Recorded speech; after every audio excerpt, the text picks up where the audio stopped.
First of all, do you not trust in God? If God called you on this path, do you not trust in him for your daily bread? The reason they're anxious is because they're living a lifestyle that's way more than they need to, in a much more expensive place, driving expensive cars. If they lived a modest life, they wouldn't have as much monthly financial burn. And as a result, they could spend time more with their family. So in many cases, you've built a prison of your own making, and people just forget to recognize this.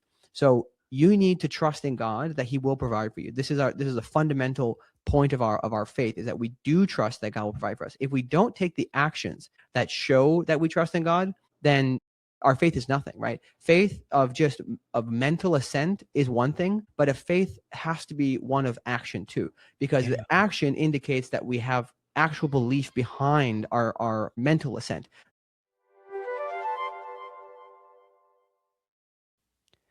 Welcome back to the Catholic Founders Podcast, where we help Catholic business owners learn how to become instruments of God's will in the world by running their businesses like saints.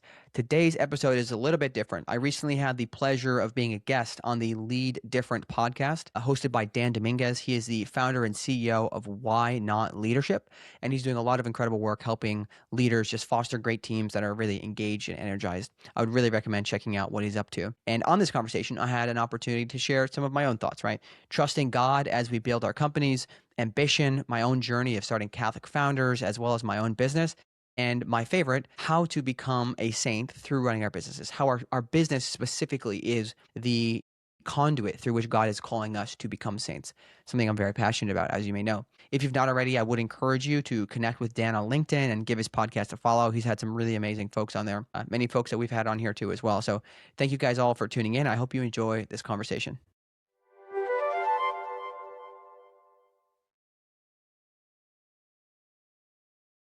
Welcome to Lead Different. Leadership feels heavy is because you were never meant to carry it alone. In this conversation with Silas Mähner, we confront something most high-performing leaders don't want to admit. Striving isn't the same as surrender. Ambition isn't the same as obedience. And impact doesn't come from control. It comes from trust. Silas shares what truly drives faith-led founders. And it's not ego, platform, or pressure to prove themselves. It's a radical, almost uncomfortable belief. You don't have to earn your calling. You don't have to be the smartest person in the room. You don't have to strive your way into significance. You simply have to say yes. God, I trust you. Lead me. This conversation is about what happens when a leader stops performing and starts surrendering. Because when you lead from trust instead of fear, your impact doesn't just grow, it multiplies. Let's dive in. Hello, everybody, and welcome to the Lead Different podcast. I have a great guest for you guys today, Silas Mähner, founder of Catholic Founders. He's got a big Substack group. He's got a podcast that I have been really impressed with. I actually found one of his episodes on YouTube, listened to it, and said, this is a guy I want to have on the Lead Different podcast. And he's also got a peer group that you can join for Catholic Founders. So if you've been listening to our episodes, our first episode of the year this year was with Father John Carney, who, hey, Silas, you're part of this big announcement. He's our chief spiritual officer at the Why Not Leadership. We had him on the podcast. He was our most viewed podcast that we've ever done. And the more he and I talked, I said, you know what? We don't have a chief spiritual officer. And I think if you're a Catholic company, you should have a chief spiritual officer. So I put together a proposal. We're closing the deal over a burrito tomorrow. But man, that's the kind of guest that you can expect in 2026. And Silas Mähner is one of those types of guests. Welcome to the show, Silas. Thanks, man. Thanks for having me on. You're probably the first person to ever introduce me with my last name pronounced correctly. You know, all it takes is a little bit of research, Silas, because I was looking, I wanted to say Mähner, but I looked and then I just listened to a few of your podcasts and you introduced yourself. So I said, it's Silas Mähner. Let's make sure I get that right. I even put it on here. I spelled it Mayner, so I wouldn't mess it up. Exactly. You got to do your homework, right? And one of the reasons I have you on, Silas, so you're a younger person than I am by quite a bit, but you're doing a lot of things really well. And one of the people that are in my audience is a lot of founders and CEOs of small to mid-sized companies. And I was so impressed with the speed at which you execute. And I'd love to hear about your journey founding Catholic Founders, Earth Tech. You got multiple enterprises that you're running, and you're doing them all at a really high level. Tell us a little bit of your background, what you're working on right now, and where you're spending your time. Yeah, I'll try to keep it somewhat condensed because I can easily be very, very long-winded. But I'm from just a country boy from the middle of nowhere, Wisconsin. I grew up the oldest of 8 kids in a big Catholic family, and I grew up working for my dad in his cabinet shop. So he's a carpenter; he makes custom cabinetry, and I started working for him since I was like maybe 8 years old. And at one point during that childhood, I knew that I wanted to be a business owner. Initially, I thought, hey, maybe I'll take over my dad's business someday. Eventually, I changed my mind on that and then decided, hey, I got to go find my own path. But long story short, I got very lucky early on in my career where this individual named Jack Schultz, who is a very successful man who started a company with basically nothing in the 70s and sold it for around $100 million in 2000. He played a big part in my life. So he is the one who restored the church that I grew up going to. It's this Latin Mass parish in Wausau, Wisconsin, kind of in the middle of nowhere. And I don't know how much money he put into it, but he turned it into this absolute gem of a church in kind of the Midwest, middle of nowhere. And one of my first jobs after I graduated high school, I was also homeschooled, by the way. I went through the Seton home study program, but first job out of high school was plucking weeds in the gardens of the church that I grew up going to. And Jack was there at this point. He's retired. He's, in his 80s. And he just starts mentoring me and says, hey, the number one asset in business is contacts. And he would constantly say that. He would just kind of give me advice without me asking for it. But the point is that really set me on a different trajectory. It kind of gave me the belief in myself that if somebody like Jack, who's, also a farm boy from Wisconsin, if he can do this, maybe I could do something great too. So, fast forward, the very short version is I ended up getting into the recruitment space in 2020. Some company offered me an opportunity to move out to New York City and work in renewable energy recruitment. Obviously, and for anybody who's familiar, that at that time, the renewable energy and clean tech movement was really, really exploding. Kind of 2018, 19, 20 really started to take off and then kind of died down a little bit around 2023. But I worked there for 4 years. And during that time, I was constantly trying to figure out, hey, how could I start my own business? What could I do? I always wanted to do something that was really grandiose, something that was new and innovative. And I just kept like tossing ideas around, but never felt like there was quote unquote the right idea to pursue, that $100 million a year business idea, right? I was always filtering it through that lens. Like if I build this business, could I sell it for $100 million someday? Because at the time, that was kind of my metric for what I wanted to achieve on the outcome. And as a result, I just ended up not doing anything. I had some side projects. I have another podcast called Clean Techies that I was running and doing recruitment at the time, but there was just never like a real good time to leave. So fast forward, eventually I got married. And then once I had kind of gotten through that new phase of life, I was like, I'm really dissatisfied working for somebody else. So let me start my own firm. Like it's not rocket science. I know how to do recruitment. I know how to make money with it. I'll be able to provide for my family. And it's much more tangible, the steps I have to take to get and start that business. So I started that business. It's called Earth Tech Talent, but we recently rebranded to Earth Search. We do the same thing. So I recruit clean tech talent for clean tech companies in the US. That could be sales people, engineers, executives, et cetera, whatever you want. And we do it for about half the price of other firms. So that's Earth Search. And that's how I actually make money. But the part about Catholic Founders, and I'm coming around to this here, is this kind of coincided with a lot of this. So the story that I mentioned in the beginning with Jack Schultz, I believe that is the real kernel that in my mind made me realize entrepreneurship is a very interesting lever that we can pull to affect the lives of other people, and especially through the lens of our Catholic faith. Sometime around, I don't know, 2018, 19, I had started having ideas or asking myself the question, like, what would it look like if Jesus was a CEO of a company? And I just kind of imagined, Jack Schultz and the things that he had done and the way he had impacted my life. And I started to ask these questions and wonder, there has to be more to what corporations could look like and the impact that they could have, much more than just making money and quote unquote raising people out of poverty, right? So I ended up setting those ideas kind of on hold once I moved to New York City. I hardly had any money when I moved there. I was like, I have to make this work. I don't have a backup plan. There's nobody I can call to bail me out if things go south. So I worked really hard and I kind of put some of those questions on hold. And then once 2024 came around and I was about to start my recruitment business, my own firm, I had these ideas still bouncing around in my head, and I had a lot of the framework for Catholic Founders scoped out. And I publicly launched my business on the feast of St. Joseph the Worker on May 1st, 2024. And in the evening that day, I was thinking to myself, I didn't really do anything to honor St. Joseph today. So what am I going to do about that? And it was like literally 10 p.m. at night. And I said, you know what? I had the first blog post written. I already had the Substack created. I was like, I'm just going to generate some real quick graphics for the logo with ChatGPT. Thankfully, we've moved away from those original ones. And I'm going to publish the first thing. I'm going to publish it. So I think it was like 11 p.m. at night on that day. I just decided to send it. So this goes back to my thing about speed. I'm pretty impulsive with some of these. But I published it, and within like a couple weeks, I ended up having a number of people upgrade to a paid subscription. I wasn't expecting that at all. I didn't have any promises of what you're going to get from paid subscription. I didn't even have real like cadence to how much I was going to post. But because people did that, I said, wow, there must be something here.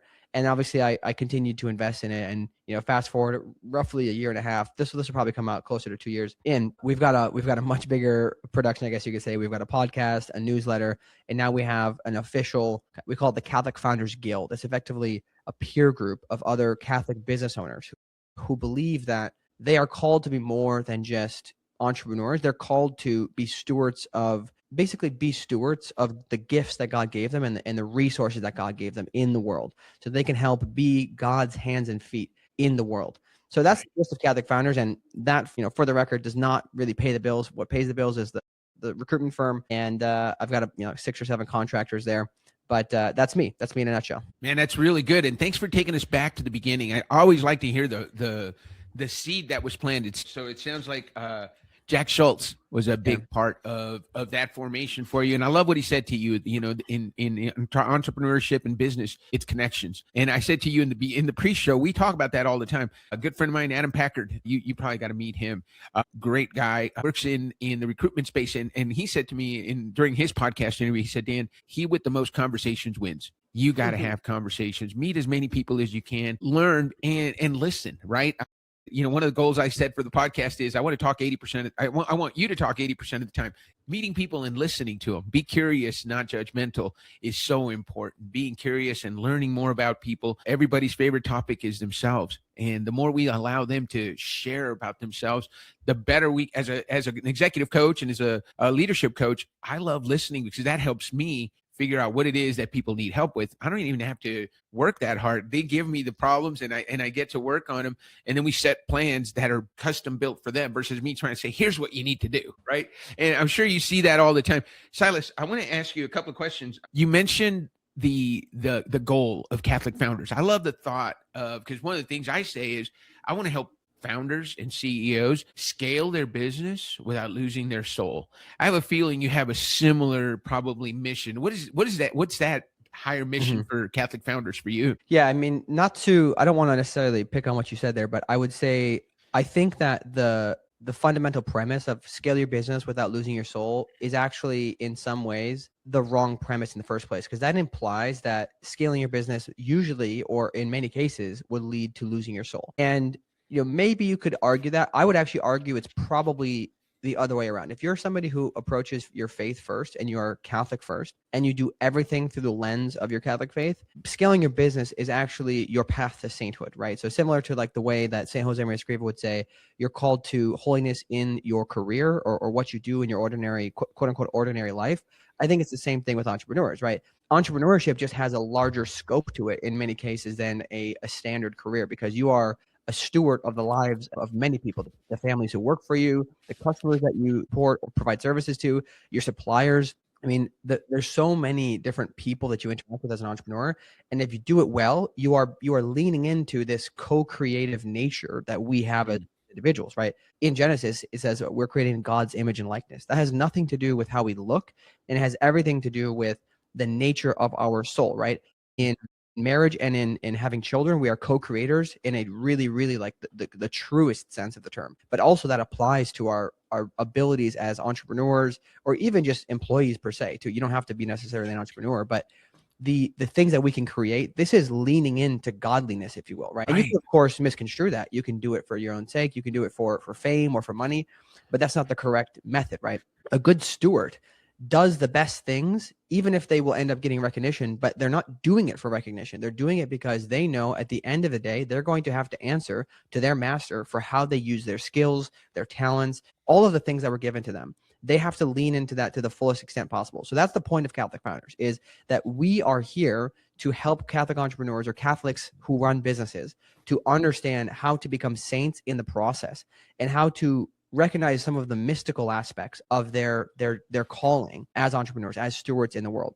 Things like, if you end up selling your business, say you do. I'm not necessarily the biggest proponent of selling businesses. I like people to build for the long term in mind. But let's say you do. Let's say you sell your business for $100 million. How much of that money do you individually need as yourself? Let's say you've got even a big family of 8 kids. Right. Do you really need $100 million? Let's assume it's after tax, by the way. Okay, after the government takes their cut. You don't really need that much money. I would propose that most people, if they live a truly modest life where they're not trying to be flashy and have, a whole bunch of Porsches and a yacht, they can live a pretty modest life, and they could probably stash away, let's say, maybe 10, 15, 20, maybe even, let's say, really generously, $30 million of that. They can live off of that without ever having to work and have a nice life for their family. I'm not talking about living in dire situations. They can have a nice life. What are they going to do with the rest of the 70 million?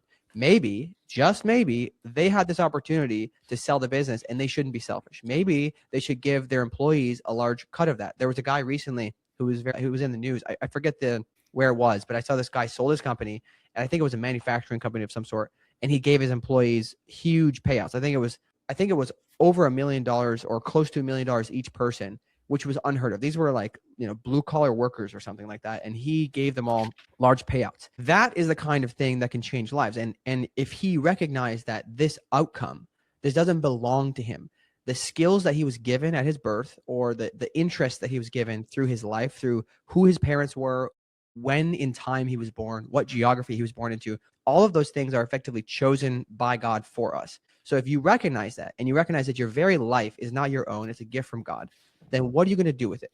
You got to return those skills to him. You need to give those things back. So if you say, oh no, the 100 million is mine. I earned it. I worked so hard. I'm a capitalist. I put all that effort in. I put all the risk in.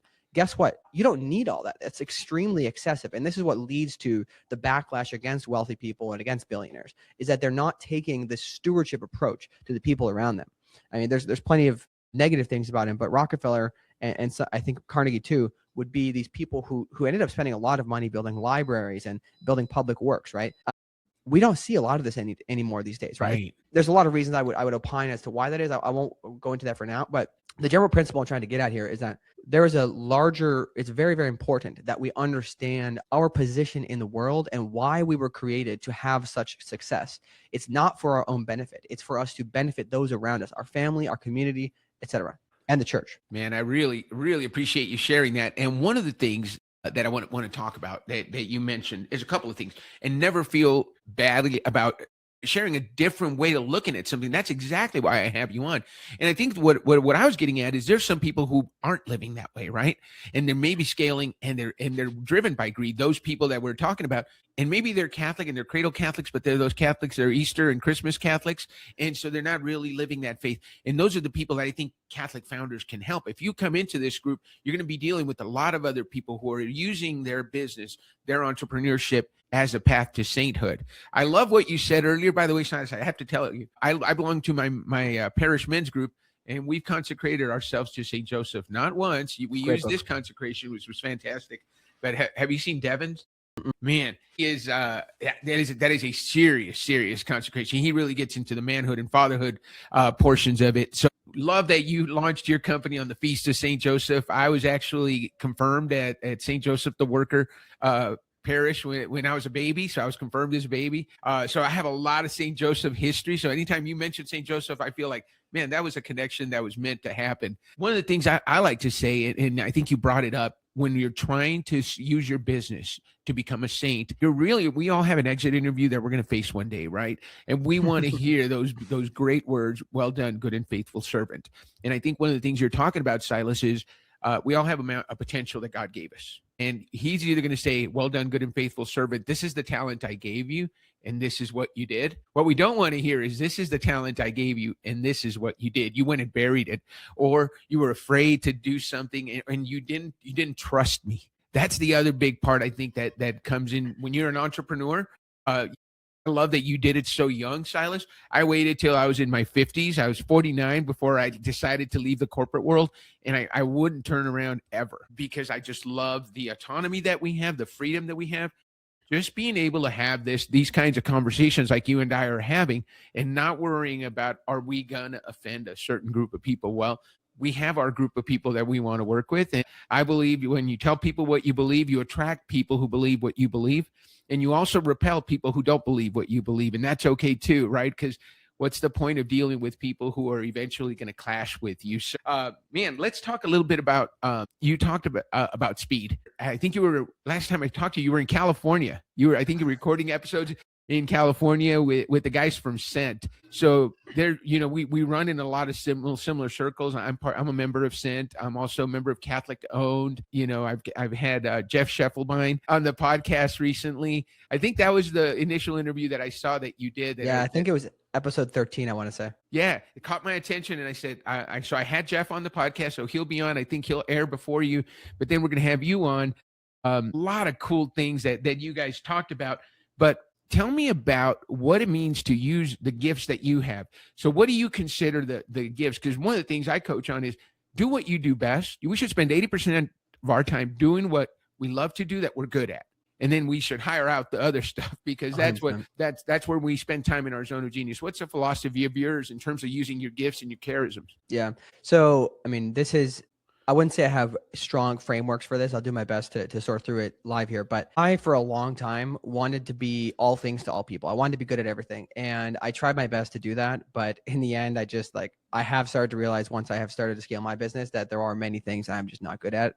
I'm great at ideas. I know I can retain a lot of information from all of the, I've consumed a lot of content from entrepreneurship, circles. And I have a lot of these ideas still in my head, but I can't execute them well often. Oftentimes I say, hey, we need to do this thing. But in doing that thing, it'll require that you show up every single week to do that. So I've leaned into hiring a bunch of different contractors, usually overseas. That's part of my business model, is to keep costs low. I try to keep software costs and personnel costs as low as possible, while still paying people well. And I can do that with my overseas talent, and they are really good at execution. They're good at enablement. I'm a big fan recently of Patrick Lencioni's 6 working genius areas. I forget exactly how they call it, but the 6 areas of working genius. Yeah. And for me, like I forget the exact terminologies, but I'm the kind of person who likes to spin things up and get people motivated. And other people they have the tenacity to follow through on things.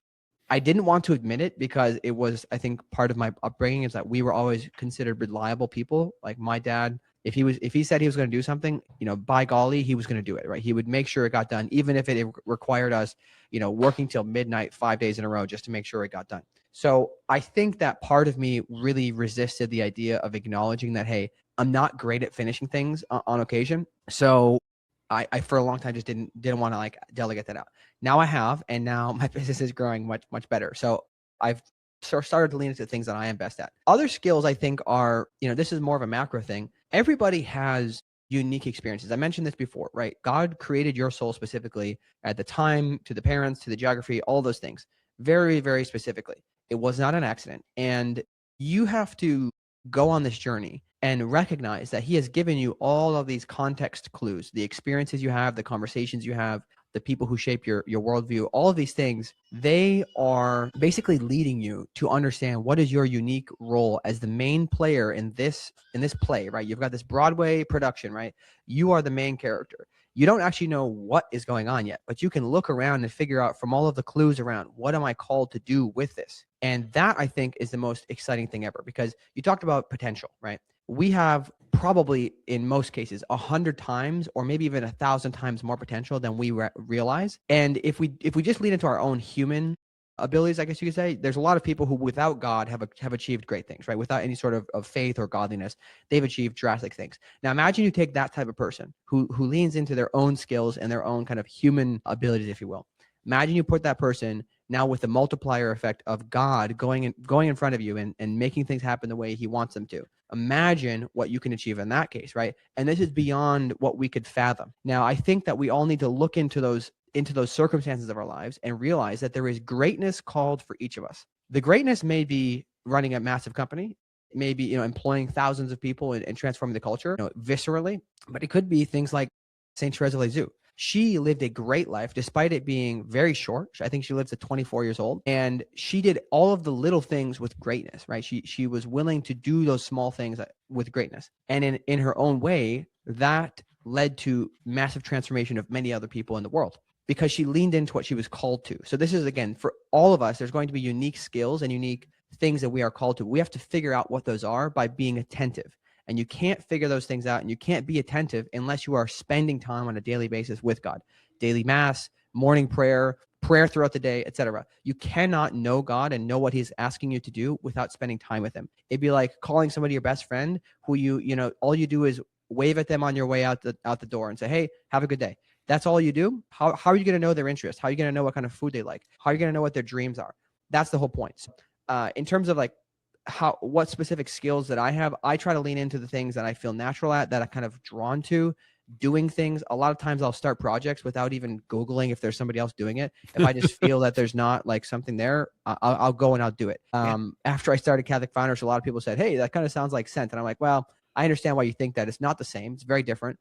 But Right. I didn't even know that scent existed when I started this, right? So there's lots of different angles that we could take there, but I really do think it is kind of lean into what's natural to you, not to your sinful inclinations, obviously, but like lean into the things that motivate you and get you excited.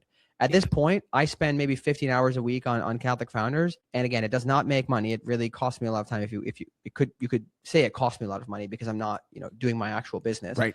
But I'm very motivated to do it, and it really excites me. I could be dead tired and have a podcast in the evening or super early in the morning.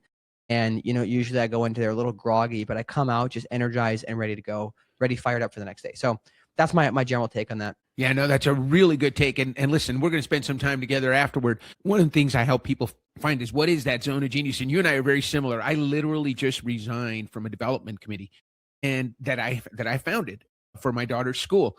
And I spent about 3 years in it. But what I have found is I'm really good at the beginning. I'm really good at starting stuff. And then once it gets running and everything's running, and then there's a pattern and there's, you know what, I want to go do something else. I want to go start something else. So I think we're going to probably have similar results on that YOS discovery that I sent you. I use the YOS discovery and the Colby and with every founder that I work with. And what I have found is you spend the time where you fit best. And so I already knew. And you know how I noticed that they no longer needed me? I kept having ideas, right? And you and I are probably full of ideas where, how about we try this? How about we try this? In the beginning, they love it because you're getting things started. So we give that energy. But once it's running and everything, they're like, okay, stop with the ideas. We've got this, right? And so when you feel that energy starting to shift, it's time for us.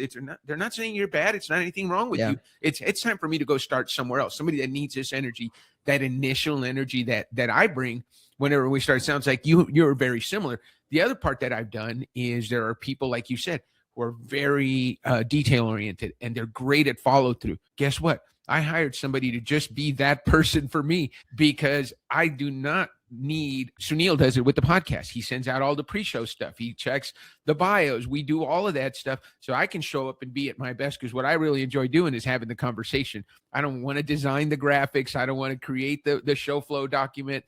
And so we're happy to let people whose talents are there. Sunil is a right way guy. He's a systems and processes guy. And you saw, how much follow-up he does. He does great research.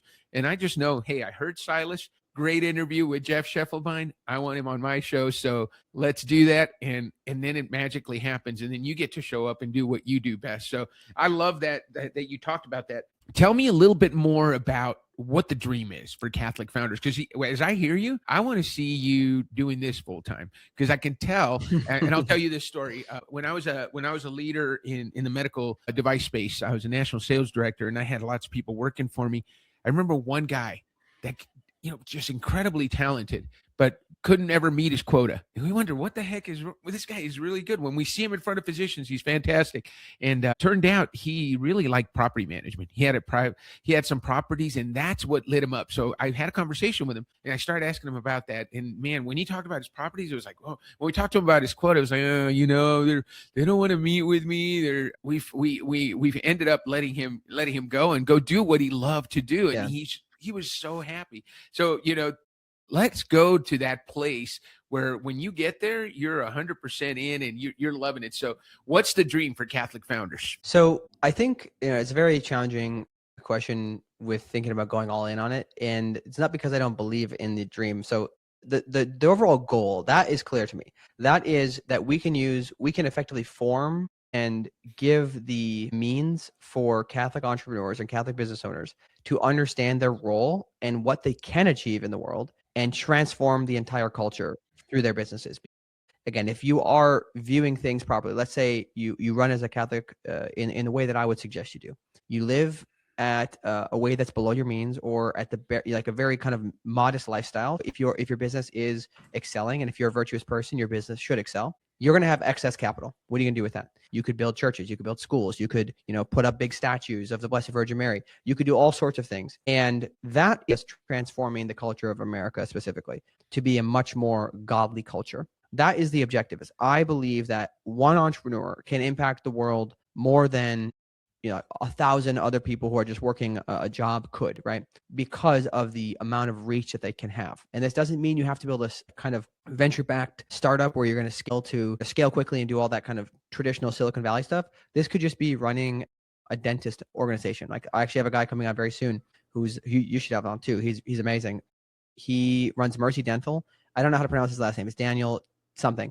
And he runs a dentist organization in Madison, Wisconsin, called Mercy Dental. And they have, I think, like 13 locations now. And the way that they are transforming lives locally through how they treat their customers, but also their employees, it is bringing the faith, if you will, to people, because they don't necessarily have to talk about their faith. But when they understand, why does Dan do the things he does, they understand, oh, wow, it's because of his faith. And I think that that's what we can achieve through Catholic Founders. I shouldn't say I think. I know that's what we can, because we don't have to even have all the answers. If we genuinely pursue transformation of our own hearts, if we ask God, please transform my heart, allow me to be more like you, we don't even have to know the answers. We just have to allow him to act through us. He will affect the lives of everyone that we encounter. And we don't even know it sometimes, right? In most cases, we don't. So that's the dream is I want people to take this idea seriously and to go out and do it. And ideally, we can then take those lessons and those learnings that we come up with from each other and through the people I have on the podcast, and turn them into frameworks, turn them into kind of methods of principles that we can understand. Here's how I approach these circumstances. Here's some tactical advice on what benefits to offer my employees. How do I handle if somebody is underperforming, like in a charitable way? What do I do about these different items? So that's the goal with it. And I'll just address this briefly. Like, I've thought about what could I do to go full-time on Catholic Founders. I'm very confident I could get it to a point where it does provide for my needs. But part of me feels that it's not the right thing to do, because the lessons I get from Catholic Founders, from talking to these people, I can then apply them to this quote unquote real business that I run of Earth Search. And that gives me the ability to test a lot of these things out in real life, where I run a business that is secular on the outside, but internally very like virtuous and Christian in nature. There's other things I want to do in the future too that I don't think I would ever, we'll see, but I don't believe that Catholic Founders will ever be necessarily my full-time thing. But I do think it's going to continue to scale and grow, and we'll be able to impact the lives of many, many people through it. But it's just probably not going to be my full-time business. Okay, well, that's and I'm here to tell you, I think you can make it your full-time business, but we're going to let you come to that decision on your own. One of the things that I'm doing in 2026 is being boldly Catholic and just letting people know, hey, this is who I am. And one of the things I tell people is that doesn't mean we only work with Catholics. It means we work with everyone through a lens of respect, conscience, and deep care for human beings behind that title. Because leadership at its core is moral work. And for us, faith provides the compass. So we want you to know that you don't have to be Catholic to work with us, but we're going to treat you that way. And when you were talking, it reminded me a lot of St. Francis's quote, his famous quote, it says, preach the gospel always, and when necessary, use words.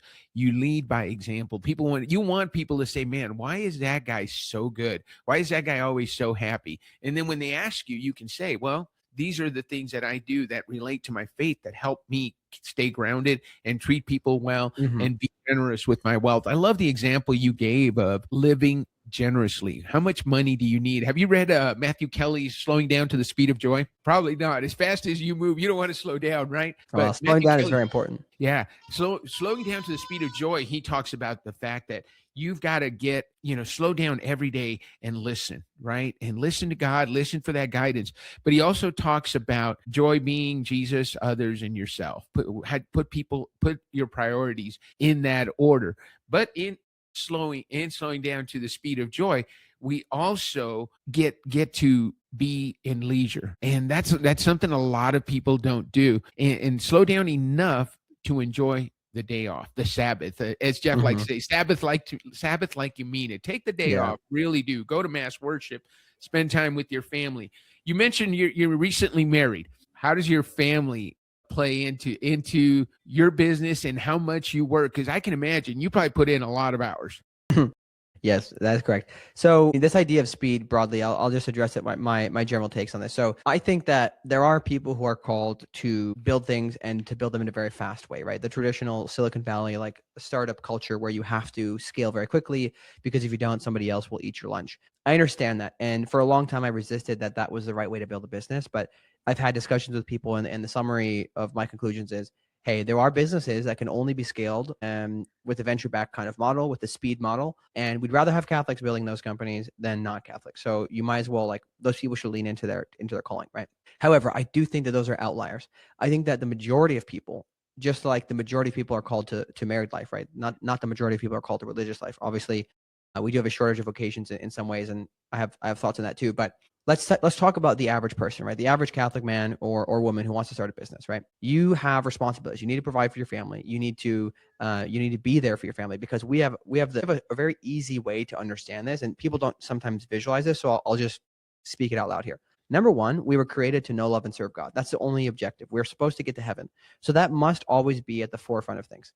Number two, then we have a vocation, our primary vocation. It's either to the religious life or to married life in most cases, with obviously some minor exceptions. And then thirdly, we have our secondary vocation, which is our vocation in the world, our career, if you will. If you ever put your career ahead of either of those two things, you are living a disordered life. So if you want to live an orderly life, it's very simple. Why not put the first things of your day as those things for God, right? Put God the first thing of your day. Go to mass in the morning.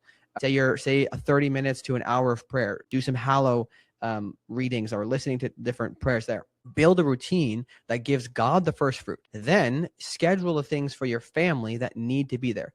Dinners, breakfast, whatever those things are with your family, put them on your calendar as immovable blocks. And then if you want to fill in, if you are an entrepreneur, my belief is that you can then kind of fill in the rest of your calendar with entrepreneurial activities, with building your business. As long as you are making sure that you do the things that you're required and not just the bare minimum. I'm not talking about just barely being there. I'm talking about doing these things with excellence because we are called primarily to pass on the faith to our children, right? That is not something that you can just do willy-nilly by accident. You have to put a lot of effort and attention into it. So you have to put those things there. However, there are a lot of ways where you can actually use your business and the way you run your business and the activities of that as a way to teach your children as well. So you can bring them along for the ride. They don't have to be separated, right? I think Jeff is one of the best examples of this, Jeff Scheffelbein, about living an undivided life, right? You change who you are at work and when you're at home. Like, you should be a good person always at all times. And if that means that you can somehow bring your children to work and have them see what you're doing and be there with them,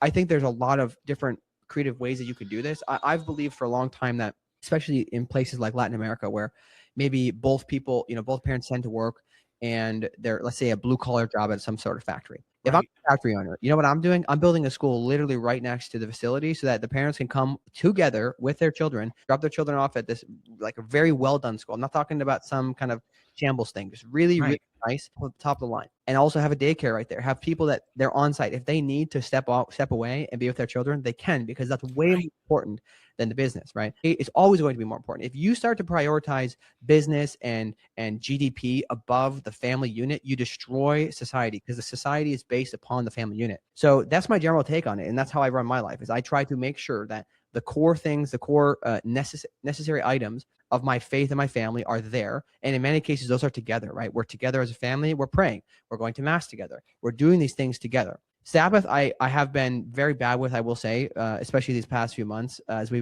just relocated to Nashville. But yeah, I saw that in one of your interviews. Yeah, so we just relocated to Nashville. So moving was a lot of things, and I also put out so much content. But I will say that I'm in the process right now of doing Exodus 90, and it's really refreshing me on the process of being willing to set aside that time on Sunday for God completely, right? To actually be intentional about leisure. And I think this is something high activity or high achiever, high agency people forget, is that you don't have to just be doing nothing. It's not like you're sitting around twiddling your thumbs. And it's also not just watching football, right? Finding things to enjoy, classical music or other music that you like to play, instruments, read poetry, I don't know, whatever it is, but do leisure with intention. These things that can kind of elevate the mind. That is something that took me a long time to understand, even though I read Joseph Pieper's book a long time ago. I think it's called Leisure is the Basis of Society or something like that. Really good book for anybody who's a high achiever. But the point is you have to do these things. And I'm definitely getting better at the Sunday piece. But if you are, I want to address this because a lot of people don't put the time aside because they're worried. They have anxiety that their business is going to fail, that they're not going to hit their targets, et cetera, et cetera, et cetera. Let me ask you this. What does that really matter? First of all, do you not trust in God? If God called you on this path, do you not trust in him for your daily bread? In many cases, I find that the people I really like dig in with on these items, the reason they're anxious is because they're living a lifestyle that's way more than they need to in a much more expensive place, driving expensive cars. If they lived a modest life, they wouldn't have as much monthly financial burn. And as a result, they could spend time more with their family. So in many cases, you've built a prison of your own making, and people just forget to recognize this. So you need to trust in God that he will provide for you. This is a fundamental point of our faith, is that we do trust that God will provide for us. If we don't take the actions that show that we trust in God, then our faith is nothing, right? Faith of mental assent is one thing, but a faith has to be one of action too, because the action indicates that we have actual belief behind our mental assent. The example that just happened recently in the church life is the example of the Magi, right? The three wise men. These guys, I'll try to do the very short version of this because it's one of my favorite things, one of my absolute favorite examples of faith leading to action. These Magi were most likely kind of a continuation of these people who were taught how to read the stars. It's believed that God taught Adam how to read the stars as a hope for the Messiah. So they kind of had an idea the Messiah will come at this time because we understand how to read the stars. That would have been passed down generation to generation. And it's believed that the wise men were advisors to, at one point, King David. And then obviously these were descendants of those people, like disciples of those people originally. That they were looking at the stars from far away and said, wow, based on all of the prophecies, the Old Testament prophecies, we know like mentally that, hey, it's time to go. We have to go over 700, 800 miles to find the Messiah. They could have, think about modern day. Like if you told somebody like, here's all the logical argument for these things and here's the prophecies, they'd be like, cool, I'm going to stay here and drink my coffee, right? They decided to get a posse of probably somewhere between maybe 1,000 to 10,000 people and journey like 800, 900 miles to go find the Messiah. They go to Bethlehem. They're looking around like, hey, where's this guy? It probably took them roughly a year to find Jesus, by the way. It wasn't like 6 days later. They then go around, they find him and they worship him. So their mental belief turned into actions that they were willing to sacrifice this kind of uncomfortable journey and go all this way to truly prove that they believed in the Messiah. So this kind of journey that the Magi take, I believe, is the journey that we as Catholic entrepreneurs need to take. We need to take this faith. If we do believe it, we need to turn it into action. Man, I love that. And the way that you brought that story to life and you brought it back to the business side of it, right? It's really is, in when we read Genesis, or when we read John, in the beginning there was the word. Everything began with the word, the spoken word, leading to action, so it begins with a thought. I always tell entrepreneurs, if you think it, write it down, say it out loud, and then take action, right? And then that's how you build things. And I love how you use that story with the Magi. And nobody ever thinks about it. You didn't just show up with 3 guys on camels and go 800 miles. I love that you brought up all the support that had to go along with creating that. The other thing I really liked is the way you ordered it. I think it's very good advice for entrepreneurs, for anybody who's trying to lead a faith-filled life. Start with God, get the work in, finish with God. You got to make that God sandwich and really making the time for either daily mass or deep meditation and prayer so that you're actually having those thoughts that you need to have. And I want to jump in there. It's also important that if you want to be a good leader, I mean, the whole point of this podcast is leadership.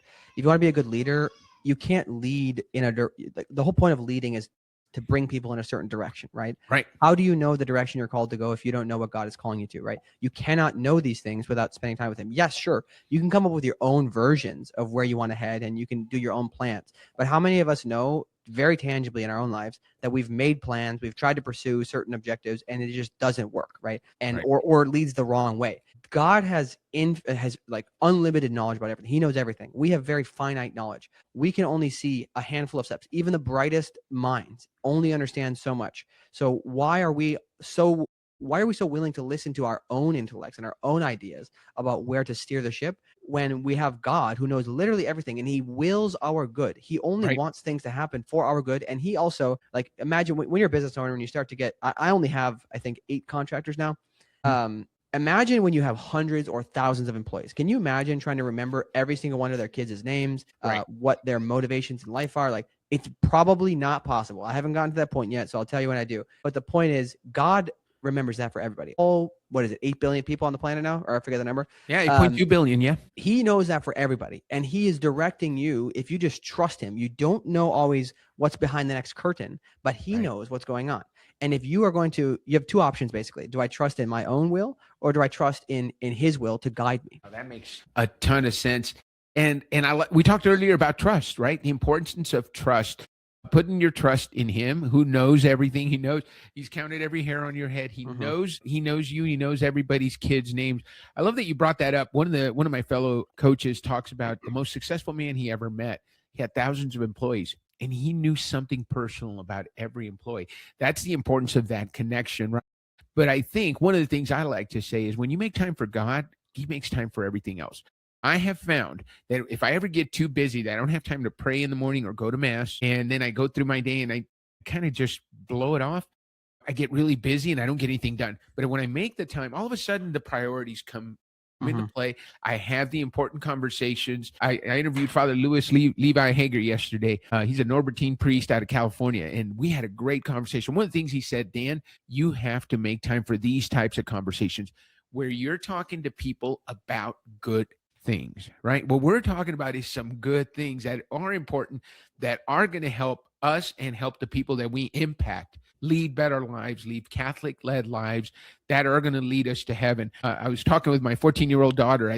I hear little voices in the background. So you're going to tell us how many kids you have and what's going on back there. But my 14-year-old, we're talking about priorities. And a lot of people, I saw this in a TikTok, and I said, here's what most people worry about when their kids are in high school: their grades, their sports, and their extracurriculars. And what they should be worrying about is their soul, and their soul. Yeah. That's it. Those are the priorities. Our job is to help our children, obviously, as a father, get to heaven and help as many people, bring along as many people as we can, because we have a calling to get to heaven, but we don't want to get there alone and find that all your friends didn't come and you had an opportunity to evangelize, right? Yeah. 100%. So who are we hearing in the background, by the way, Silas? Yeah, we have a 1-year-old. She's 14 months now, Kitahara. Yeah, it's a journey. We're, like I said, we're in this temporary small spot while we're moving to Nashville, where we get a long-term place. So my wife is kindly in the back there, kind of keeping Kitahara at bay. Kitahara, and she's 14 months old. Well, congratulations. Yeah. She just made her podcast debut, unless somebody else has heard her. She made her podcast debut at 14 months on the Lead Different podcast. What have I not asked you, Silas, that you want to make sure we talk about today? I mean, I think we've covered a lot of things that I like to talk about. The overwhelming point I want to make to people is that this is not just some suggestion, and I'm not just trying to be out here knock you over the head. You have to remember that this is the most exciting thing that you could ever imagine. If you think that, if you're somebody especially who loves adventure, just imagine that God has the most wonderful adventure that you could ever imagine, beyond your wildest dreams that you could ever imagine. And he has it planned for you if you're just willing to trust him and to go swim down that river and go wherever he has planned for you. If you do that, you will be happier than ever. You will have the most wonderful experience, especially if you were somebody who said, I want to live the coolest life.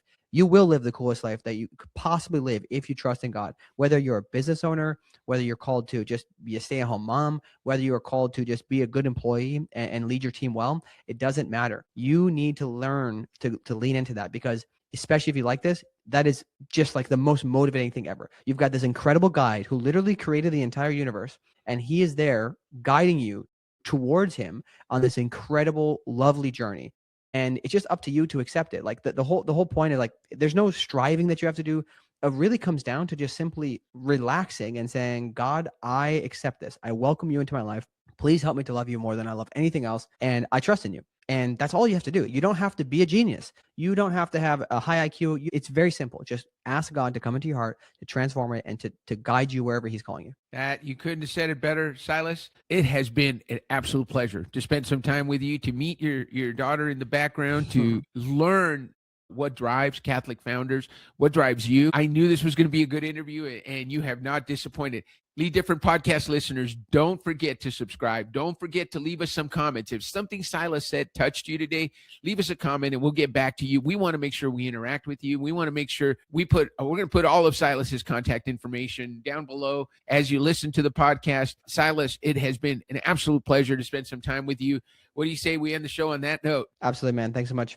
Thank you so much. Have a great rest of your week, and we look forward to seeing you guys back next week on the Lead Different podcast. Have a great weekend. All right, everybody. Thank you so much for tuning in to hear me rant and ramble today on Dan's podcast. I hope you enjoyed it. If anything that we discussed today resonated with you and you're considering starting your own business or you're looking for support as you grow your business, what are you waiting for? Join the Catholic Founders Guild today. It's a place to be surrounded by fellow Catholics or business owners who believe that they are called to be instruments of God's will in the world. Whether you're just getting started or you're looking to grow your business to get to that $1 million a year in revenue mark, come on over. Just go to CatholicFounders.com/subscribe and pick any paid tier, and you'll get to be part of the guild. We got a whole lot of different things that come with it, but really those benefits, those financial kind of returns, and I could pitch the return on investment for this, but that's not the point. If you believe that you are called to be an instrument of God's will in the world and you want to be surrounded by other people who are going to help you to do that day by day, consider joining the guild. It's like $100 a year. Anybody can afford it. So if you're looking to get started or grow your business, consider doing that today. CatholicFounders.com/subscribe. As always, do not forget, you were created to create. See you next time on Catholic Founders.